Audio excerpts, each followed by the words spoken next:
Okay. Hey guys. Welcome back to my channel.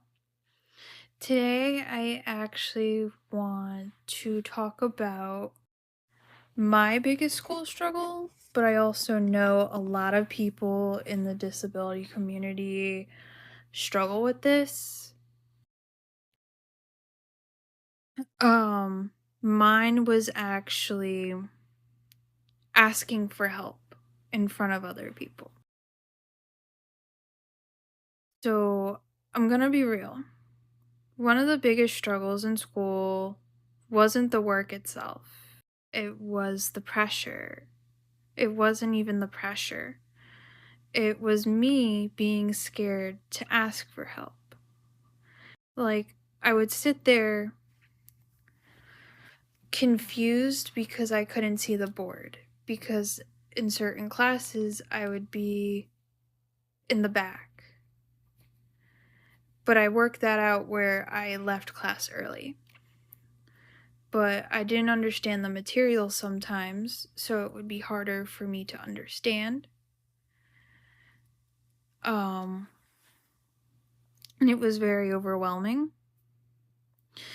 And I would be silent because in my head, asking for help meant I was being too much or difficult or an inconvenience. And when you already feel different, and this is just one perspective, I don't speak for everybody else. When you already feel like people are watching you and judging you and misunderstanding you. Yeah, the last thing you want is to give them another reason.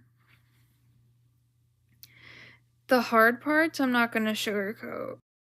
At times, it was very isolating because you don't know how people are going to react. But it felt like I had to work twice as hard, like I do on a daily basis, for visual things anyway. I leave class with more questions than answers.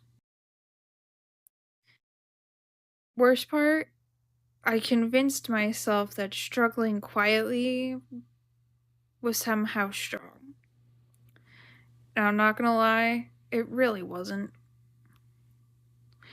It was exhausting, actually. What really shifted for me wa- was realizing that silence wasn't protecting me, it was holding me back.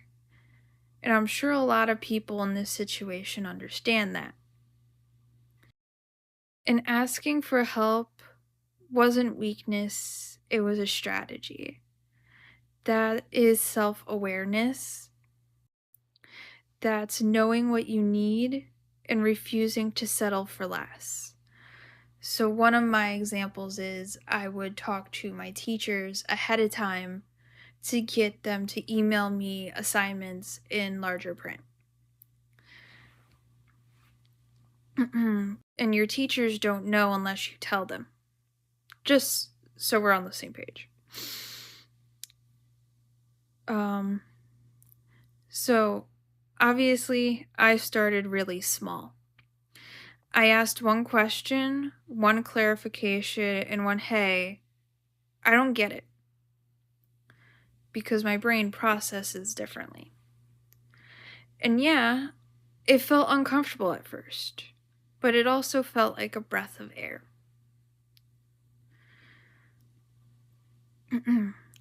Once I let myself ask for help, everything shifted.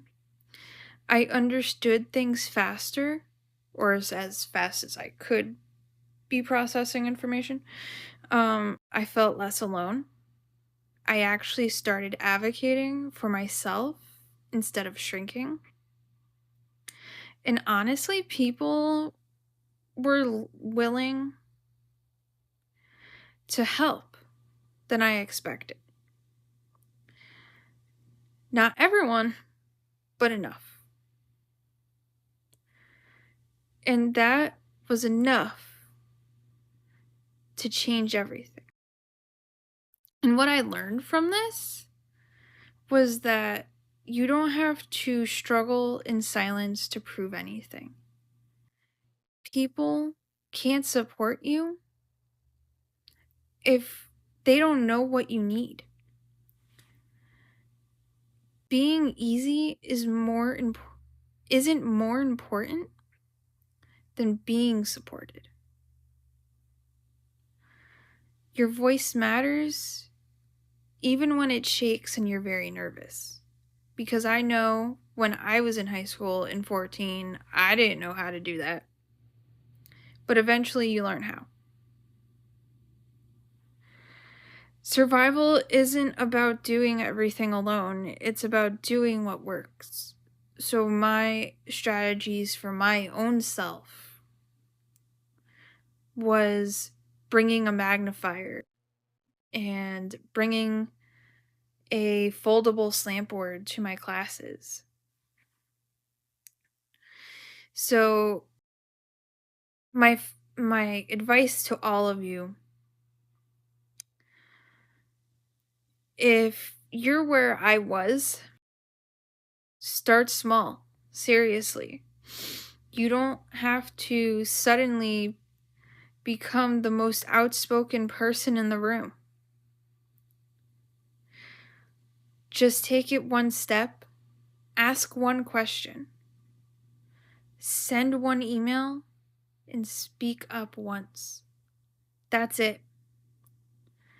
And remind yourself, you are not a burden for needing support. You are a human being navigating something real. And you deserve to understand, to learn, and to be supported without feeling guilty for it. And my final thoughts about this is, I survived school not by being perfect, because nobody in this world is perfect, but by finally realizing I didn't have to do it alone, and neither do you. And if you've ever experienced this, write it in the comments and also let me know what videos you would like to see next. And make sure you subscribe and like the video.